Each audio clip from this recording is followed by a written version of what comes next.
You, mister, step away from the microphone now. Yeah, you missed her, took her lightly. Responsibility to act like men. Men are supposed to do what they're supposed to do. You're supposed to basically be the gateway and the feminine vessel that comes here. There's an attitude, there's an awareness, and there's a methodology that you use that is unique to solve all problems. It is not a male modality. What is that? How does that look? How do you behave when you have a problem? Women basically don't have to do much on a physical level. They are mental and they are emotional as how they work, and they don't have to say much because the mind of the woman permeates every aspect of this dimension.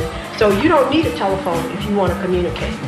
You don't need paper if you want to write a letter. That's just how profound you are created to be.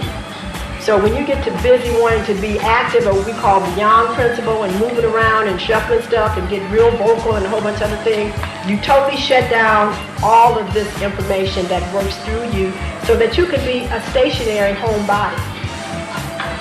So I'm saying that we have to be willing to rediscover who we are as the feminine, how that functions, and to begin to extrude, literally, this kind of energy all over the planet again so that abundance is everywhere. Abundance is everywhere.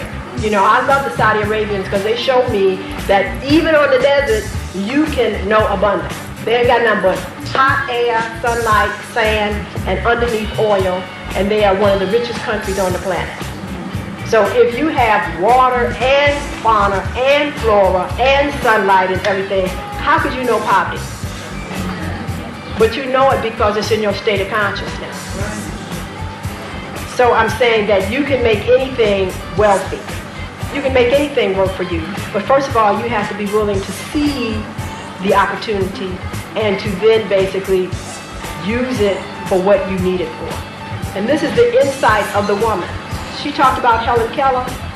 Well, Helen Keller's mother was the nidus that allowed Helen Keller to do what she did.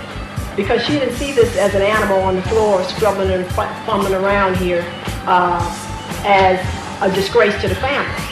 Her thing was a very low, lofty goal. I just want the lady to be able to come and sit at the table with us and have dinner. That's all she wants. And she's going to be able to pick up a spoon and fork and not eat like an animal from a plate. And she never gave up, and she recognized also that she couldn't do it. But she found somebody who could.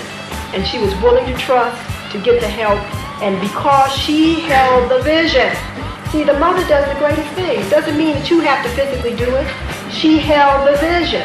And because she held the vision, it is a magnetic pull. It is a vector that pulls energy, people, circumstances to make the reality come forth. The reality came forth. Not only was she able to sit at the table, but help a whole bunch of other folks sit at the table, write, whatever else, etc. This is the power of the feminine, and you have to learn how to reclaim that.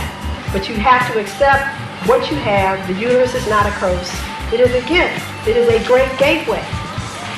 So you have to begin to cherish what you have, extol it, create a culture around it, so that men alike will also value it and be able to understand where you begin and where you end. I was